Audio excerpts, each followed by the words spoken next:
অভিষেক বন্দ্যোপাধ্যায় ওর কথার উত্তর দেবো না। শুভেন্দুবাবু কোথাকার ছানা একটা চোর, কালীঘাটের কাকু সুজয় কৃষ্ণ ভদ্র কিয়াত করবার ওর নাম লিখেছে, বড় ডাকাত। কার সামনে আপনি ওর সম্পর্কে বলছেন আমাকে? শুভেন্দুবাবু আপনার হাতে ধ্বজ, হিন্দুরা আক্রান্ত। ধর্মযুদ্ধ মৃত্যু কুম্ভ বলেছিল, আজকে বলেছে গঙ্গা ধর্ম। সাফ করবো হিন্দুদের নিয়ে, মমতাকে সাফ করব।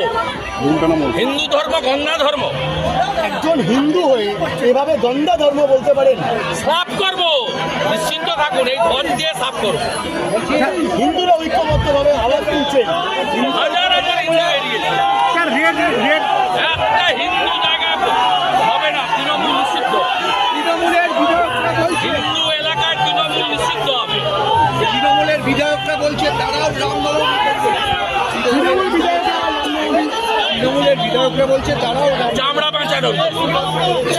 হিন্দু এলাকায় যতক্ষণ না ওদের মালিক হিন্দু ধর্মকে গঙ্গা ধর্মের জন্য ক্ষমা না চাইছে, ততক্ষণ হিন্দু এলাকায় তৃণমূল নিষিদ্ধ।